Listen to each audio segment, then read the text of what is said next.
Se a crise durar muito tempo, o que eu faço com as minhas finanças e aonde eu invisto?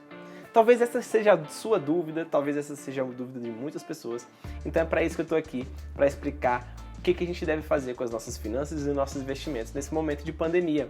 E se é a sua primeira vez aqui, seja muito bem-vindo, meu nome é Júlio César. Eu já te peço, logo de início, para que você se inscreva aqui no canal, você me ajuda muito mesmo fazendo isso.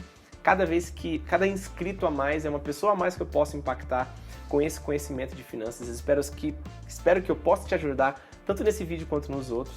Então, por isso, peço que você se inscreva aqui no canal. Não deixe também de ativar as notificações, né? Ative o sininho lá para você receber as notificações.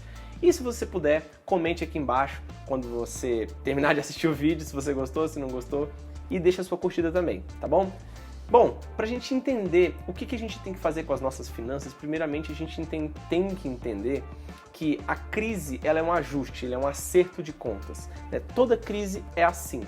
Então, pessoas que estavam com as finanças muito desorganizadas tendem justamente a ter um problema financeiro maior do que as pessoas que estavam com as finanças mais organizadas. E para isso, talvez tenha chegado o momento de você fazer o ajuste nas suas finanças. E como é que a gente faz um ajuste rápido e certeiro nas finanças?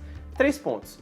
O primeiro ponto aqui é você verificar como que andam as suas despesas, porque em um momento de crise é importante que a gente mantenha as despesas num padrão bem baixo. E isso vale para todo mundo, independente se a pessoa é empregada, é desempregada, tem uma situação financeira boa ou não tem uma situação financeira tão boa. Mas em momentos de crise é importante que a gente mantenha as finanças num patamar saudável, porque até para quem investe, a tendência é que todo o mercado, toda a economia sofra um pouquinho. Então, se todo mundo sofre, nada melhor do que você manter as suas despesas num padrão confortável, um padrão ok. Vejamos, por exemplo, você tem um gasto com carro. Agora a gente está numa pandemia do coronavírus em que não é possível que a gente saia tanto de casa quanto a gente saía em outros momentos, né, antes da pandemia. Então, será que você precisa mesmo do carro que você utilizava com tanta frequência? Ou às vezes você precisa. Não estou aqui para julgar se você precisa ou não, mas identificar quais são os gastos que você pode eliminar, quais são os gastos supérfluos, né? Já que, por exemplo, você está só em casa, ou você está grande parte do tempo em casa, será que você precisa comprar roupas novas? Será que você precisa comprar presentes ou coisas para outras pessoas que também estão só em casa? Então é avaliar como que anda o seu nível de gasto, como que anda as suas despesas, botar as despesas num padrão confortável. Como eu sempre digo, despesa é como unha, a gente tem que cortar sempre, porque depois que passa um tempo, ela já cresceu um pouco a mais do que a gente esperava e a gente tem que ir lá cortar um pouquinho. Então é basicamente isso, esse primeiro ponto de verificar como andam as despesas. O segundo ponto aqui, verificar como anda a sua situação de renda. Já que a gente falou de despesas, agora é ver o nível de renda. E se você é desempregado ou se você não é desempregado, você tem que fazer esse passo também. Porque às vezes a pessoa que é empregada, ela está no emprego de alguma maneira, o nível de renda dela é baixo para os objetivos que ela quer atingir, para os objetivos que ela quer traçar para a vida dela. Então, às vezes, a pessoa tem um salário de certa forma fixo, porque a gente sabe que pode mudar um período curto, né? Mas ela tem, às vezes, uma renda de certa forma fixa, mas aquela renda talvez esteja muito pouco acima das despesas e ela não consegue cortar tanto nas despesas mais. Então é o momento de pensar em aumentar a renda. Da mesma maneira, quem está desempregado, isso já é uma coisa, de certa forma, obrigatória, né? Verificar como você faz para ganhar uma renda extra. Tanto para esses dois casos, tanto para quem está empregado quanto para quem está desempregado, eu gravei um vídeo, vou deixar aqui no card, falando sobre 15 formas de você conseguir renda extra em 2020, formas bem práticas de você conseguir renda extra. Ficou muito legal o vídeo, recomendo bastante, vai estar aqui no card. Recomendo que você vá lá e assista para que você consiga aumentar a sua renda. E isso vai te ajudar também lá nos investimentos, porque às vezes você já está com um nível de despesa muito bom, um nível de renda muito bom, e basta que você consiga um pouco de renda a mais que você vai conseguir investir e atingir seus objetivos financeiros de forma muito mais rápida. O terceiro ponto aqui seria a reserva de emergência, que sempre falam muito aqui no canal, inclusive já gravei um vídeo falando sobre reserva de emergência, como é que tem que ser.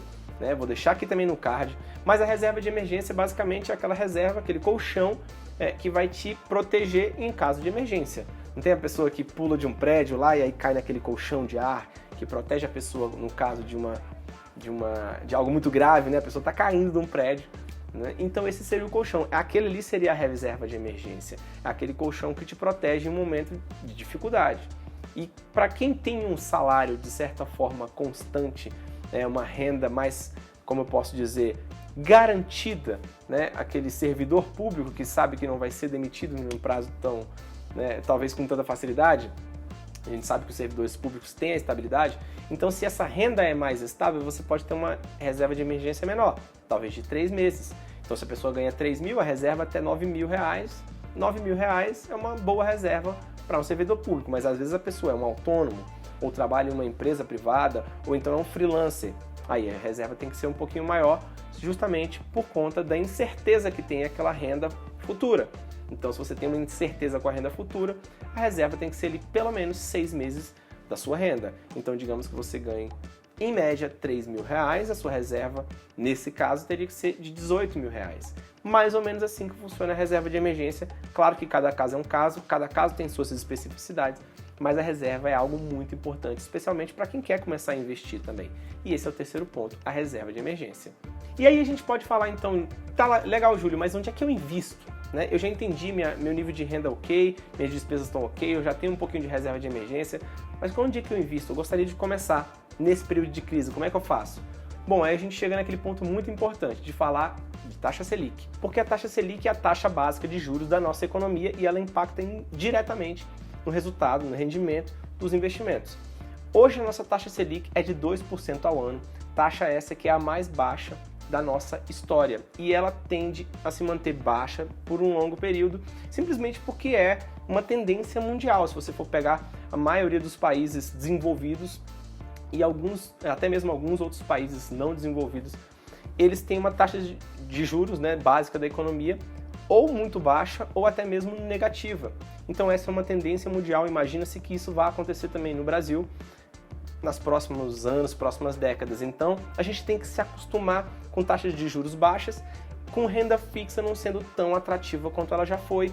Por exemplo, taxas de 14%, né, há 3, 4 anos já não devem existir mais. Então, se a gente quiser obter um pouco mais de rentabilidade, a gente tem que colocar o pezinho na renda variável. Mas, Júlio, como eu faço para entrar na renda variável? Não é um pouco perigoso, não é um pouco arriscado investir em renda variável? Eu sempre digo que não é arriscado investir em renda variável se você souber o que você está fazendo e se você estiver bem diversificado e tiver conhecimento daqueles ativos. E não é nada muito difícil de obter esse conhecimento, mas existem algumas maneiras de você entrar de maneira mais simples na renda variável. A primeira delas é por meio dos ETFs, que são os fundos de índice. Eu já fiz um vídeo sobre isso, né? Um vídeo sobre fundos de índice, sobre ETFs. Vou deixar ele no card aqui em cima. Tá bem explicadinho, ficou muito bom o vídeo, eu recomendo que você vá lá assistir.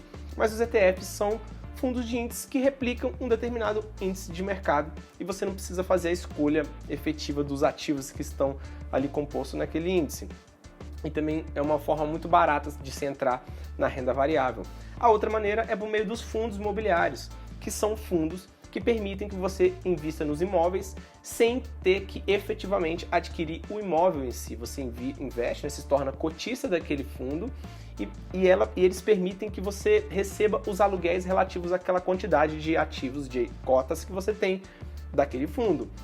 É uma maneira muito boa de se entrar na renda variável, especialmente porque é um ativo menos volátil que as ações. O que quer dizer isso? Significa que as quedas não são tão grandes quanto as das ações, em média 1/3 da volatilidade, né? Então as quedas não são tão grandes, mas as altas também não são tão grandes quando acontece da Bolsa de Valores subir muito, né? Das ações das empresas subirem muito. Então são ativos menos voláteis, eles caem um pouco menos que as ações, mas também sobem um pouco menos. Isso é bom para muitos investidores que querem entrar na renda variável, colocar o pezinho ali e começar a sentir como é que funciona o mercado. Então são 2 tipos de ativo que eu recomendo muito para esse momento de pandemia, para você começar a sentir como é que funciona e investir nesse tipo de ativos. Bom, então é isso, espero que você tenha gostado desse vídeo, desse conteúdo. Não deixe de compartilhar se você acredita que tem muito valor aqui, que outras pessoas possam se aproveitar disso. Não deixe então de compartilhar, de curtir o vídeo, você me ajuda muito fazendo isso, e de se inscrever no canal, como eu já tinha te pedido lá no começo do vídeo. Me ajuda realmente bastante a produzir novos conteúdos para você, tá bom? Grande abraço e a gente se encontra no próximo vídeo. Tchau, tchau!